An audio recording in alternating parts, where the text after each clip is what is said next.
these two lovely lines that describe the front and rear fenders, and those are really the main design lines on the car. So you've got that one and you've got that one there. And then everything else really is about just reinforcing that design language. So, you know, modern cars are a little deeper than sort of classic cars because legislation has meant that we have to have more coverage over the hard points. So if you hit a pedestrian, they don't fracture their skull on an engine because we've got like 70 millimetres of cushion with the A surface, the bonnet. So cars have naturally become a bit taller than they used to be. So you have to kind of use artistic devices to make the car appear slim. So in the case of the F-Type, we've got a light catcher in the lower door that sort of sits around about here. And that kind of gives the impression that the body section is slimmer than it actually is. Because you want people to think that it's slim and cigar-like an old Jaguar is, but of course it can't be. So we use these little design devices to trick the eye. And we kind of let that pick up on the rear bumper as well.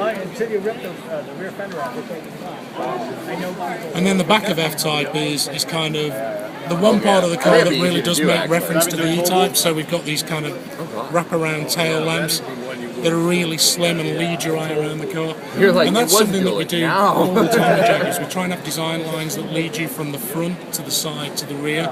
And that's subconsciously what makes them elegant. Because your eye's being led on this unbroken, gently undulating journey. They're not jarring, we don't have lots of hard intersections like BMW use sometimes, for example. So that gives the car a subliminal elegance. And again, on the rear of the vehicle, we kind of use a device whereby we black out the rear venturi, because the venturi is black and actually covers the bumper beam here. But we want you to read that lovely tucked under fuselage, so we black all of that out. So the line that your eye reads is the sort of like E-Type torpedo shape. So in a funny way, we spend a lot of time coming up with little design conceits that trick your eye into believing the car is doing something that it isn't actually doing.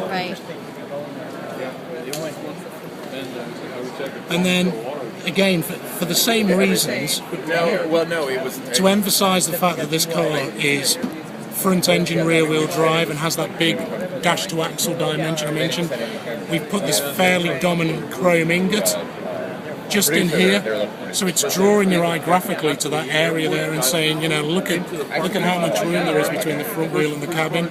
There must be a big engine in there.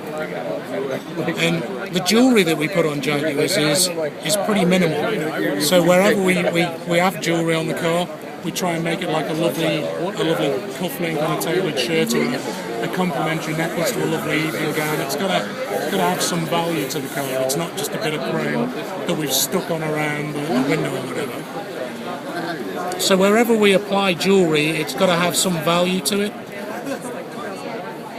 And then, because this is a quick sketch, I won't put a lot of detail on the interior, but you normally put door mirrors on just to make it look a little bit more believable. And normally to give the car a sense of three dimensions, I'll then render some horizon lines on the car. And the car's got a lot of plan shape through the rear fender. So I'll show a kink in the highlight like the real car has to just emphasise that. And of course, you know, the horizon line will normally be reflecting in the studio, at the edge of the studio, or in a desert, the mountains at the edge of the desert, or in a city, the cityscape. So you'll always have a bit of a darker line on the horizon line.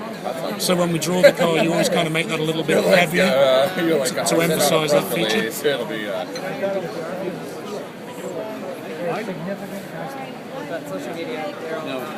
And this is very typical of what I do in meetings in terms of drawing cars up. I'll just put a little headlamp graphic on the car. And the headlamps on F-Type are one of its most modern features because they're just a rectilinear graphic that's really all about emphasising that crease line that runs through the front fender, but with this very kind of technical treatment to the projector lamp in it. And that's one area where technology has kind of helped us change the graphics of cars, because historically headlamps were a bulb and a round reflector and every car had the same. Nowadays we have these tiny projector units, which means a lamp can be pretty much whatever shape you want it to be, or a really small hole in the car if you want it to be.